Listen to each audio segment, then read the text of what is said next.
خیبر کی جنگ اسلام کی فتح کا اہم باب۔ ناظرین، آج ہم آپ کو لے کر چلتے ہیں اسلامی تاریخ کے ایک اہم باب کی طرف، ایک ایسی جنگ کی طرف جس نے اسلامی تاریخ کو نئی سمت دی۔ یہ ہے خیبر کی جنگ۔ خیبر ایک مضبوط قلعوں کا مجموعہ تھا جو یہودی قبائل کے زیر قبضہ تھا۔ یہ مدینہ منورہ سے تقریباً 150 کلومیٹر کے فاصلے پر واقع ہے۔ یہ جگہ نہ صرف زرخیز تھی بلکہ یہاں کے لوگ جنگی مہارت میں بھی ماہر تھے۔ خیبر یہودیوں کا مرکز تھا جہاں سے وہ دوسرے یہودی قبائل کے ساتھ مسلمانوں کے خلاف سازشیں کرتے رہتے تھے۔ چنانچہ مسلمانوں نے اس مسئلے کو ختم کرنے کے لیے یہ جنگ شروع کی۔ خیبر کا علاقہ بالخصوص اس کے کئی قلعے یہودی فوجی طاقت کے مرکز تھے جو ہمیشہ مسلمانوں کے لیے خطرہ بنے رہے اور مسلمانوں کے خلاف کئی سازشوں میں شریک رہے۔ ان سازشوں میں غزوہ خندق اور غزوہ احد کے دوران یہودیوں کی کارروائیاں شامل ہیں۔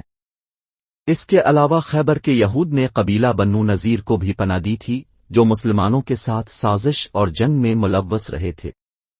خیبر مدینہ منورہ سے 60 میل کے فاصلے پر واقع یہودیوں کا بڑا شہر تھا۔ یہودی سازشیں کرتے تھے جس کی وجہ سے رسول اکرم ان پر حملہ کر کے قلعہ خیبر فتح کر لیا۔ خیبر دشمن کا سب سے بڑا اور اہم قلعہ تھا۔ یہ قلعہ ایک نسبتاً اونچی پہاڑی پر بنا ہوا تھا اور اس کا دفاع بہت مضبوط تھا۔ یہود کے تعلقات بنو قرظہ کے ساتھ بھی تھے جنہوں نے غزوہ خندق میں مسلمانوں سے عہد شکنی کرتے ہوئے انہیں سخت مشکل سے دوچار کر دیا تھا۔ خیبر والوں نے فدق کے یہودیوں کے علاوہ نجد کے قبیلے بنی غطفان کے ساتھ بھی مسلمانوں کے خلاف معاہدے کیے تھے۔ مدینہ میں یہودی قبائل کے ساتھ معاہدوں کی خلاف ورزی اور مسلسل سازشوں کے بعد مسلمانوں کے لیے ضروری ہو گیا تھا کہ خیبر کی طاقت کو کمزور کیا جائے۔ نبی کریم نے 7 ہجری میں خیبر کی طرف روانگی کا فیصلہ کیا۔ مسلمانوں کی تعداد تقریباً 1600 تھی اور ان کے ساتھ 200 گھوڑے بھی تھے۔ یہ جنگ نہ صرف میدان جنگ میں فتح کا معاملہ تھا بلکہ ایمان، صبر اور اللہ پر بھروسے کا امتحان بھی تھا۔ خیبر میں کئی مضبوط قلعے تھے جن میں قلعہ نائم، قلعہ قموس اور قلعہ صعب شامل تھے۔ ان قلعوں کو فتح کرنا ایک بہت بڑا چیلنج تھا۔ پہلا قلعہ نائم تھا جسے چند دنوں کی لڑائی کے بعد فتح کر لیا گیا۔ اس کے بعد مسلمانوں نے دوسرے قلعوں کا رخ کیا۔ یہودیوں نے عورتیں اور بچے ایک قلعے میں اور سامان خرد و نوش اور دیگر ساز و سامان ایک اور قلعے میں رکھ دیا اور ہر قلعے پر تیر انداز تعینات کر دیے جو قلعے میں داخل ہونے کی کوشش پر تیروں کی بارش کر دیتے تھے۔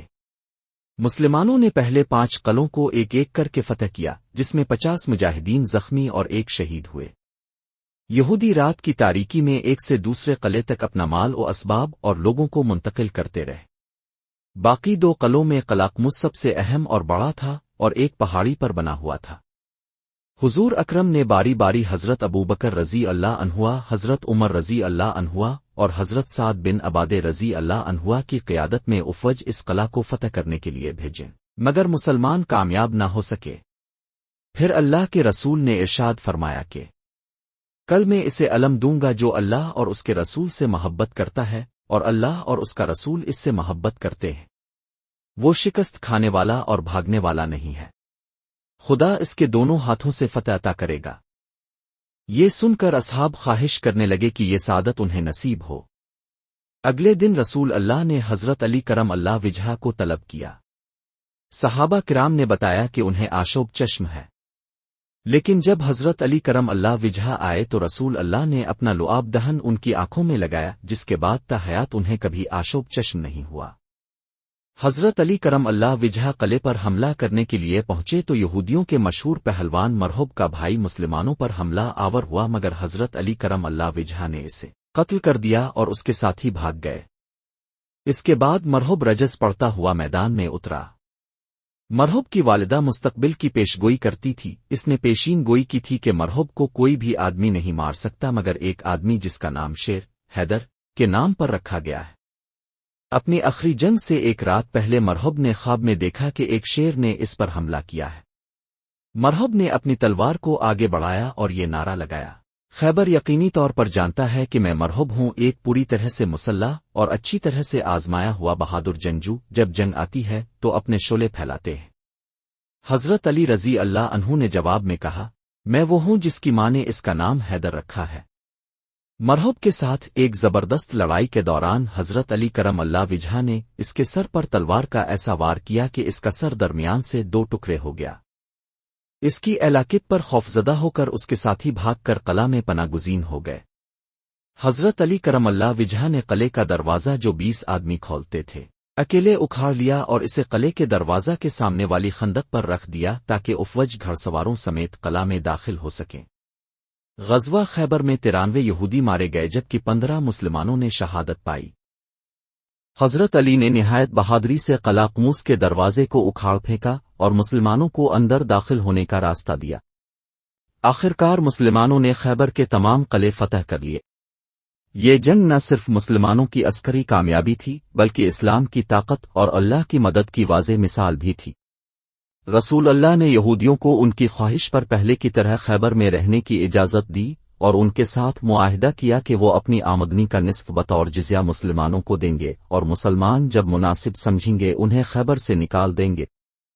اس جنگ میں بنو نذیر کے سردار حی بن اخطب کی بیٹی صفیہ بھی قید ہوئی جن کو آزاد کر کے رسول اللہ نے ان سے نکاح کر لیا۔ فتح خیبر کے بعد یہودیوں کے ساتھ صلح ہوئی اور انہیں اپنے علاقے میں زراعت کرنے کی اجازت دی گئی مگر وہ مسلمانوں کو نصف پیداوار دینے کے پابند تھے۔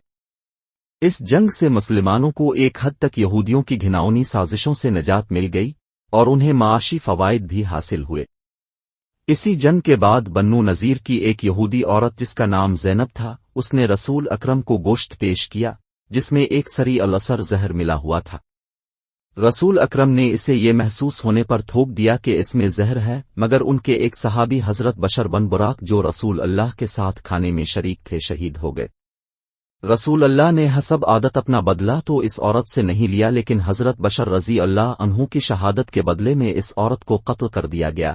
ایک صحابی کی روایت کے مطابق بستر وفات پر حضور اکرم نے فرمایا تھا کہ ان کی بیماری اس زہر کا اثر ہے جو خیبر میں دیا گیا تھا۔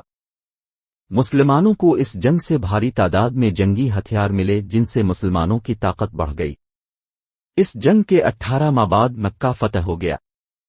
اس جنگ کے بعد حضرت جعفر طیار رضی اللہ عنہ حبشہ سے واپس آئے تو حضور اکر نے فرمایا کہ سمجھ میں نہیں آتا کہ میں کس بات کے لیے زیادہ خوشی مناؤں، فتح خیبر کے لیے یا پھر جعفر کی واپسی کے لیے۔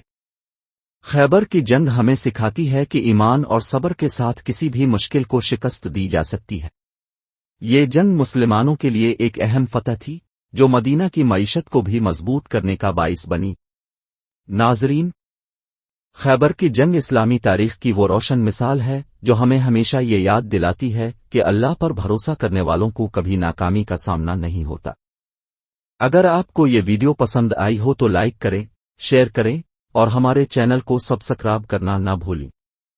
اگلی بار ملتے ہیں ایک اور دلچسپ واقعے کے ساتھ، تب تک کے لیے اجازت دیں۔ اللہ حافظ۔